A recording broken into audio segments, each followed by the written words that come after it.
Hi there, I'm Des. And I'm Tim, and together Des and I head up the men's ministry Momentum Australia. Momentum has multiple functions, but primarily our aim is to help men to succeed in life, to do life better.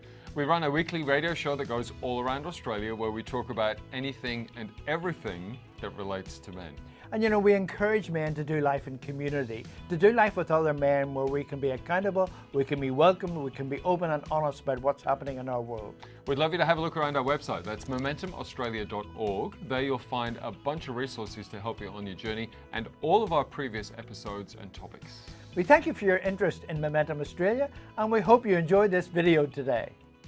All right, well, it is Momentum once again. Hey, we are so grateful that you are tuning in. And actually, you know what? We're just so grateful to be here. This is, Des and I love sitting in this space. My co-host and good friend, Des Kennedy. How are you this week, man? Are you good? Yes, I'm really good. Looking forward to this week's show. It's going to be superb, as always. But just by the way, don't forget our website, momentumaustralia.org, and lots of information, feedback, questions. All our podcasts are on there. And also, if you feel like supporting Momentum Australia practically by donating to the ministry, please, we would love you to do that. We rely heavily on the donations we get to keep the show in the air. And also don't forget Momentum CARELINE, which is 1-800-000-MEN 636, brought to you by Momentum Connections. You can get help 7 days a week from 9 a.m. to 11 p.m. Brilliant. Momentum CARELINE, 1-800-000-636. Awesome. Thanks, Des. And Tim, you're well? I am. Thank you. Yeah, I'm excited to get back into this week's show. But before we do that, I just want to say, we at Momentum, our whole heart behind what we do is helping men succeed in life. That's our tagline, but it's true. Des and I have gone through some journeys, and we just look around and we go like, we want to help other guys in the stuff that perhaps that they're struggling with. And one guy that we've had on the show fairly regularly since we started a few years back is Richard Fay, good friend and counselor. richardfay.com.au is his website. But he's very honest and open about stuff that he's journeyed through in his life. And this week we're talking about sensory processing disorder, which is a condition that affects basically how your brain processes sensory information. For example, things that you see, hear, smell, taste, or touch. Having sensory processing disorder generally means that you're overly sensitive to stimuli that other people are not affected by.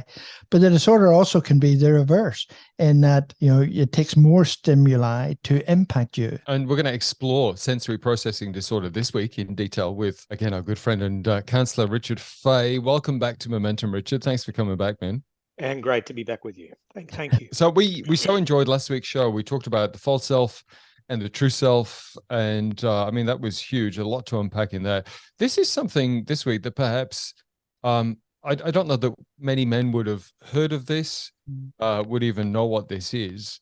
It might be a fairly new term, but when do you think that sensory processing disorder was officially, I suppose, recognized and acknowledged as a condition? It's really only been in the last 50 years that we've identified it as something that people have, and its prevalence is relatively high. For children, it's about 1 in 10. For adults, it's lower because we tend to grow out of it to some extent. Our senses are a little more muted as adults than they are as children. It's interesting, for example, for me, eating. Children have very, very highly attuned taste buds, and therefore strong flavors are overwhelming for a child, and therefore they need a lot of space and time to explore those flavors. And if parents get anxious and worried about those children eating, they might force them to eat things. They get anxious, then they form anxiety around eating, and they can have all kinds of challenges there. That's just one small example. I hated the texture of chewing flesh. It seemed abhorrent to me as a child that we would chew flesh because I was made of flesh. It's my brain was actually feeling the sense of chewing meat as a horrendous thing. Now, as an adult, I can tell you I don't have any problem. I am not a vegetarian. I love meat, but as a child, I found that very difficult. So we've come to an awareness there. It's not officially diagnosed as a disorder within the Bible of disorders, which is called the DSM. However, it is identified and recognized and can be tested. It's also understood as highly sensitive people is another way to describe it. Okay. their senses are turned up, or as Des said earlier, sometimes the senses are turned right down and people do things to try and taste or experience life more. I just want to jump in and say, I love that we're talking about this, because now at the age of 49, I can look back and go, I definitely had this as a kid. But my parents had no idea, with Yes. respect, that this is how they just thought I was being, a fussy eater, or I was being rebellious with not wanting to wear certain clothes because they didn't Yes. like the texture of them and all those sorts of things. All those So things. let's talk about you then, because I mean, you're, with respect, a little older than me. And so back then, this certainly wouldn't have been picked up when you were a kid. So No. tell us a bit about your childhood, how this actually affected you, and again, the response from your parents as you journeyed through this. So it showed up in all kinds of ways. I've mentioned eating. Another one is I hated the feel of salt drying on my skin. So if I went to the beach and got in the surf, I'd have to wash my skin clean with fresh water. And of course, if you're with your peers, you're 15, 16 years old and you're with a few mates and they're all carrying on as if they're having fun and you're feeling the best example is most people have a problem with fingernails on a blackboard. You say that to people and they have a bit of a reaction. Yes. It's like that feeling in your body a lot of the time. Fingers on a balloon will freak me out. That's an auditory experience. But for me, I'd be at the beach and I couldn't wear thongs because I hated the feeling of sandal grit between my feet and the thongs. And Hey, of got me course, with that one. and so after I'd be around walking in shoes and socks, and everyone else would be in thongs, and people would look at me, guys would look at me and go, "What do you come, some kind of wuss or something?" So I would feel like I wasn't man enough. I should be tough and strong, and I feel like I had failed at manhood for some reason because I picked up emotional signals, physical signals, not just sensory signals, all kinds of signals. As if they're all dialed up a bit louder in me. It's really interesting that, I mean, I never thought about the whole thong things, but now that I think about it, that's exactly the way I have been. I've never been able to wear thongs. And that's a good reason for it. It's strange, isn't it? You logically think that, well, other people do, so people must find no problems with it. Yeah, and I like you said, I always put myself down and say, why can I not wear thongs? There must be something wrong with me. Yes. Yeah. And actually, no, you're in one sense more fully alive than other people. Amen. At least that's the story that helps us, because it is just a physiological thing. It's not something that says anything about our identity, worth, character, personality. It's just a physiological sense. Yeah. So easy to turn that into something that affects you mentally. Yes. Yeah. Another example is roller coasters, theme parks, doing scary stunts, hang gliding, jumping out of a working airplane, parachuting. All of those things for a highly sensitive person may be really extreme. And for a person who's underregulated, they might choose to do it. People who climb cliff faces without ropes, or walk on tight ropes over huge spaces, or ride motorbikes at crazy speeds. We know who identifies with that one. Some people, for some reason, they could be looking for a stimuli. They're looking for an adrenaline rush because they feel life is muted. And sometimes for some of those people, not all of them, they are. No, I love an adrenaline rush. So trust me, I drive a fun car, and I when I'm able to, I have a bit of fun in that car. I try to follow the road rules legally, of course. Try. And no, I do love adventure. I do love having fun. I actually love roller coasters, but some things will feel overwhelming for me. Really loud spaces. And I, like a party, you go to a room and it's really loud. I don't want to get out of there. It's overwhelming me. So, Richard, firstly, tell us a bit about then your parents and how did they respond to you being like this, highly sensitive? You're making a big fuss. You put that shirt on right now. Oh, you're being stupid.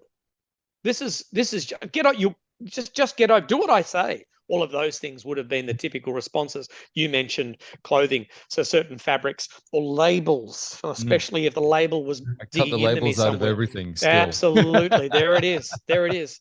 And of course that gets internalized. If you hear it over and over as a child, as an adult, you put on a fabric and you go, oh, I don't like the feel of that. And then you go, we hear this voice of go, well, I should. Should is normally an indication that you're living with a story that's not fitting you. It's not helping you. I go, well, no, I have my tastes. I choose what I choose. I don't want to be defined. For example, I mentioned eating earlier. I don't want to be defined by a limited diet just because of what I experienced as a child. So we need to constantly invite ourselves into new experiences, but from a place of adventure, inquiry, fun, curiosity, not from a place of obligation or you should be like other people. So how did this change for you, this sensory processing disorder, as you got older? And was it just naturally that things started to dial back for you because of age? Or did you recognize it, get diagnosed with it, and then start to process it from there? How did that happen? I have to tell you, when I first found out about it, which was 13, 14 years ago, I went, oh my goodness, hello. In other words, it's a wonderful thing to discover you're not the only person with that experience, and that a lot of people have that experience. Up until that point, all there was internal judgments, and suddenly there was a release. Now there's something else I'm going to mention in this space. So for me, that was an aha moment, a discovery. And it's interesting, once I realized it was okay to be a highly sensitive person, and there are gifts to it because you read your environment better than people who don't have this. You become more aware of what's happening around you. Then it normalizes, and then you can press more into those uncomfortable experiences and test where your limits are. I'll give you another example is climbing exposed spaces. I get that awareness of almost like vertigo if I'm climbing a very steep hill without any trees, like a rock face. And my mates will just walk up the hill and they'll be able to challenge themselves standing at the very edge of a cliff. I back right away. And when I've been with my mates and I've gone, this is where the dialogue starts up. You see, you're not a man. If you're a man, you'd have guts. You'd be brave. You'd stand right at the cliff edge looking over that edge, but you can't because you're not a man. Wow. Now, when I remembered walking up this cliff face, this rock wall in a place called Girrawee National Park in southeast Queensland, and I got halfway up the hill and I was feeling very uncomfortable in my body, and it was sunset, and my mates kept walking up the hill, and I was all alone halfway up the hill, and the dialogue started up. They had a much better view than you. They're so much more men than you. They're so much braver than you. And I listened to that voice and go, oh, hello, I'm comfortable here. This is what I choose. I choose this. I've got a good enough view, and I don't have to push myself any further. I pushed myself this far, and I'm enjoying this. And they're not braver than me. They don't have the signal input that I've got. They don't sense danger like I do. My sense of danger is turned up to 11 on a dial that only goes up to 10, and theirs might be at 5 or 6 or 7. And everyone has their point. And the person who has no sense of danger is the person who's going to die. Yes, that's right. You know what I'm saying? Because eventually they're going to push their luck. They're going to go into something so I'm glad I've got that dial, and I'm thanking my body for telling me, thank you for telling me about danger. So I'm doing some self-care. I'm taking myself out of this narrative, what it means to be a man that's, bravado and guts and all of that. I choose not to be part of that. I choose this. And you know what? They're at the top of that hill and they don't feel like, oh, we're so much better than Richard. What a wimp. But of course, as a teenager, I would have heard it. Yes, of course. And so that they weren't thinking or feeling that. They came and joined me and we went home and we had a good weekend. But I remembered that moment was a turning point for me. Because I challenged myself enough to be uncomfortable, but not enough to be distressed. Yeah. And at that point, then I did some self-care, internal dialogue. No, I choose this. I am who I am, and that is enough. I think that's brilliant advice, Richard, for many, many men who are in that situation, whether it be competing in fishing or whether it be competing in whatever it is, bike riding or riding silly motorbikes and things, whatever it happens to be. Men don't, as a rule, know how to deal with that the way you've just described. And if men can learn one lesson from what you've just said, it is the talking to yourself and helping yourself through that situation. One of the problems we have in our society is that men are supposed to be tough and strong, and then it's a judgment that women are sensitive. Women have a highly attuned sense of safety because, of course, they're protective of their children, because they want their children to live long lives. And men are supposed to be. Well, this is some societal construct. Who says I'm not any less a man because I feel these things? Yeah, that's good. I just had some thoughts, to say for guys, as men, if we're not secure in ourselves, we would perhaps not do that. By that I mean we'd probably follow the pack mentality, the peer pressure thing of, well, I don't want to look like an idiot or a failure or a loser in front of my friends, so I'll do this behavior even though I feel super uncomfortable, but I'm going to do it because I don't want to feel like, they're judging me or I'm less of a man or whatever it may be. Can you just speak into that space as men generically? Because let's be honest, I mean, all of us can feel that at times. And yet the way that you handled that was just so different. It was mature. It was loving and caring of yourself, being mindful of them and their responses, but also not allowing yourself to go down that track. We actually mammals in our physiology. We belong in a herd or a tribe, in our case, because it's safety in numbers. If you're inside the herd, then the lion won't pick you off. And that's so strong in our biology that we will then force ourselves sometimes to conform to external expectations or the tribe's expectations of us. So we have to give parts of ourselves up, and we don't even know where the line is. So we give more and more of ourselves up. We can end up in the wrong group. We end up in a group of people. We're doing things that this will make me look tough, and it's actually defying our sacred sense of who we are, just so we feel like we're included. I want to be in school. I want to be in the cool group. And what do the cool group do? Well, they sleep around and they take drugs and they do crazy things. Well, I will do what they do just so I belong and am included. And that can keep going. I choose friends that make me look strong or successful or powerful, but actually I'm miserable the whole time. And I think that's the only way I have worth or value, by giving my own sense of self up, because I'm afraid of what other people will think. And I have to be like the ones that I identify as stronger than me, as more successful than me. So I play their game. What a dumb way to be. And yet so many of us as men do it. So many of us. And I could confess that I've done it at times in the past, and I've ended up feeling less as a person. So what I do then is I take on some role in the group. I was the jester. I'll make them laugh. I won't be the toughest. I won't be the coolest. I won't be the most adventurous, but I'll be the funniest. And of course, then I'm constructing some version to help me belong in this group. So they're laughing, which means I must be funny, which means I must be a valued member of this tribe. Actually, I'm functioning outside of who I really am. I'm pretending to belong. These aren't my people. If they need me to be like them, then they're not worth having as friends. If they accept me for who I am, then they're worth having as friends. I mean, that's profound in itself, isn't it? I mean, that message alone, if you have to pretend, then there's something wrong with those who are around you. Yes, absolutely. Or you are stuck with a belief that they have that expectation of you.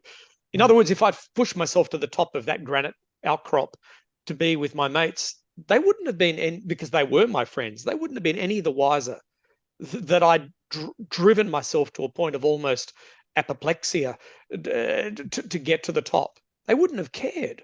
I'm giving my own sense of self up to try and get their validation. And then if I don't get it, I have to go do something else because I'm not getting it.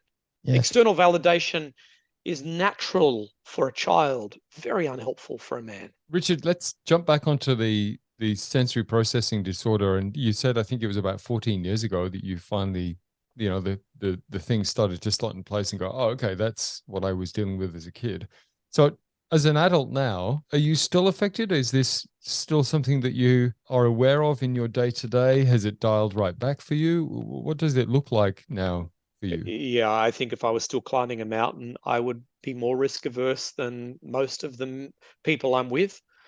most likely. I still have a shower every time at the beach, every time I go into the salt water to wash the salt off me. But I'm far less judging. I'm so much more accepting of what's happening in my body and tolerant of it. As I said, with eating, there's still things I simply won't eat. And that's a beautiful thing to come to. Go, no, actually, I don't have to.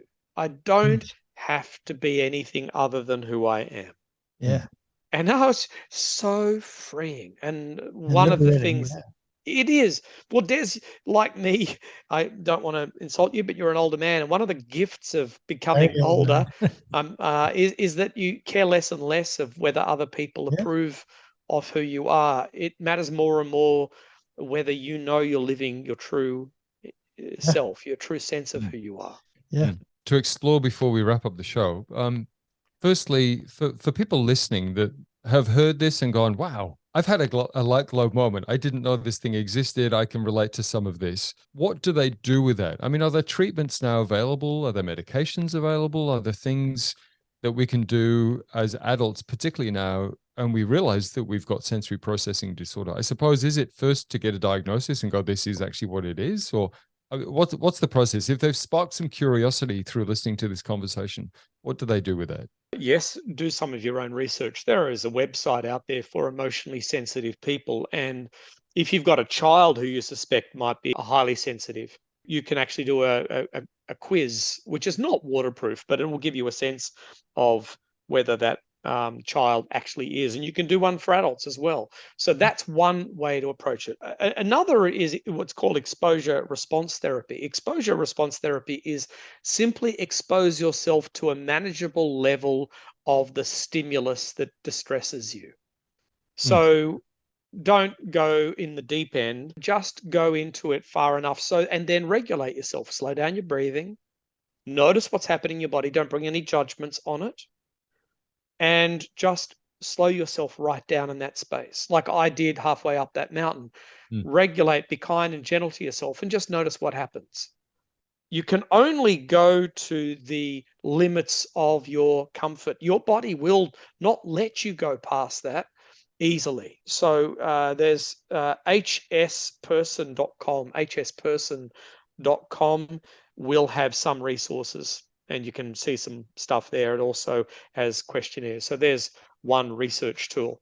You can talk to a therapist about it, and the therapist will give you some more tools and other ways in which you can manage this. Knowing that you're part of a group, you will probably find a Facebook group for it. And there's a Facebook group for absolutely everything now, which will help you understand. Or parents, and it's good for parents to know this, because parents will just say to children, you're just being difficult. You're making life difficult for me. No. And then the child gets more distressed. And guess what happens to sensory processing disorder? If you're distressed, it gets louder. So the calmer you are, the lower the threshold, the higher the threshold is. I'm able to cope with more. The more stressed you are, the lower the threshold is, and I tip over and I become more sensitive if I'm distressed. So parents who say to children, you're making it all up. This is nonsense. Well, actually, that makes it worse. And does the same thing apply to husbands and wives? Absolutely applies. Because you're different does not mean it's worse. Just difference is difference. Yes. We have Ben and Jerry's or whatever the ice cream places are that has 36 flavors. Yes. Why can't we have 36 flavors of being human? Why do we have to all be the same? Well, we're not. Well, that's true. And we say, we say to wives or husbands, you married this person because you loved the person they were. Why do you want to change them? Yes, exactly. There's a saying that this is unfair, so take this with a grain of salt. But men often marry hoping that their wives never change, and men and women often marry hoping that their husbands change. That's right. And neither are helpful. Neither are helpful. Right. We change in some ways and we don't change in others. Yes, and some things, particularly around physiology, we have less control over it. Accept and embrace your biology. You are you. Yeah. You are unique And who you are is exactly who you should be. Richard, as adults, right, you've talked about the idea of self-regulating, which is fine because as an adult, it's probably easier than as a child. But if we've got a small child and it looks like they've got SPD or they're highly sensitive, what sorts of things can we do or say? Because they're gonna struggle to self-regulate, I would assume, as a small child. They don't have the ability or language or whatever to be able to do that. So how can we as parents then parent a child that might be highly sensitive? Don't rush children. Highly sensitive people hate being rushed. For example, you need to get dressed now. We've got going in 5 minutes. Not helpful for a highly sensitive person. They might need 15 minutes. Give them more warning. If they're putting on socks and the seam at the sock is on the inside of the sock, they might hate that. And they might have to wear socks inside out, and you might think that's crazy. But it's really easy to wear a sock inside out, and it doesn't really matter. Yeah. If they want to wear something that you think looks a bit odd or it wasn't what you planned, be flexible. As I said, don't rush them. They will probably have a process of doing things which feels right or comfortable for them. Don't say, well, this is the way we're doing it. Don't be rigid with the way in which you go about things. Be more flexible so you can accommodate their uniqueness. Rushing is a key point there. What about the food thing? Sorry to jump in. What about the food thing? Because that's a biggie, right? I mean, for me, as a highly sensitive kid, the food was, well, it was not good. No. It was not good. So my mom, God bless her. Yeah. Western children with loving parents do not starve. They do not starve. Yes, it does not happen. Yeah. So don't say to children, you will sit there until that's finished. Not helpful. Well, you'll get it for breakfast tomorrow morning. Not helpful. Not helpful. But you can say, it's okay if you don't want to eat it, but we're going to eat it, and you're welcome to stay at this table and not eat it. But we're going to enjoy it because it's yummy. And I understand if you don't feel like eating it. That child will watch everyone carrying on eating. And that child will often experiment with the food more safely now because it's safe to. And if they don't, clear the plate off. And they might come to you an hour or two later and say, I'm hungry. At that point, you go, well, unfortunately, dinner's over. I can get you something small, and it has to be healthy, not, oh, well, here's some chocolate or ice cream. No, because I didn't eat dinner. Yeah. And it has to be within some bounds of what they will eat. Well, here's some sliced capsicum and some avocado and maybe a bit of cucumber or something, whatever they're going to eat. And of course, knowing flavors that are avocado is really helpful because it's a blander flavor, as long as they can handle the texture. And sometimes the texture of something. For example, kidney. Steak and kidney pie, and I could not eat the kidney. And my mother would get angry, would eat steak and kidney pie and all the kidney on the side of the plate. And she'd tell me to eat it. And I go, I'm not eating that. And you know what? I'd hold it in my mouth until she was out of the room. I had a capacity to hold food in my. Do not. You just learn, well, that's okay. The kidney goes to the side. It doesn't matter if they had everything else on the plate. Notice texture and strong flavor will be a trigger. Be patient. Allow them more time to eat. And guess what? You can stay there and eat. We'll just chat. And if we've got to go somewhere quickly, well, you've got to allow more time for them to eat because they might be slow eaters. Highly sensitive people are often very slow eaters. Do not use anxiety. Oh dear, they'll starve. Anger. You will eat what I put in front of you. Punishment. You'll get it for breakfast. Or you're not leaving the table until it's done. None of those things work. A highly sensitive person will be more stubborn than you. They will win. And all you'll create is an anxiety around more food. We've opened up a bit of a can of worms, no pun intended, but sensory processing disorder, I mean, maybe this has come as a revelation to you in a light glow moment, and hopefully that has, because it certainly did for me. And I think actually it was through you, Richard, that I actually discovered that, oh, you mentioned this once, and I went, I think that was me as a kid, and everything just fell into place. So it was kind of cool. Sensory processing disorder, as Richard said, hsperson.com is a good website to look at. Also, you can go to spdaustralia.com.au for details, and they will give you some more information about this. But do some research. And when you get off this show, go back and have a listen to the podcast, and maybe it'll help you out. Also, check out Richard's website for details, richardfay.com.au, and momentumaustralia.org, of course, is our website. We've had Richard Fay on Momentum in the last couple of weeks. Richard, it is always a pleasure. A couple of big topics there, as always, that we've delved into, and we've really appreciated your input, mate. Thank you. Lovely being with you both. Thank you. Thanks, man. It's really cool. Thank you for watching this week's show, and we hope you subscribe to Momentum so you can find out what's happening in the shows in the future. Absolutely. And keep an eye on our website too. That's momentumaustralia.org. There you'll find all of our shows and a whole heap of resources to help you on your journey. That is momentumaustralia.org. Until next time, keep moving forward with Momentum.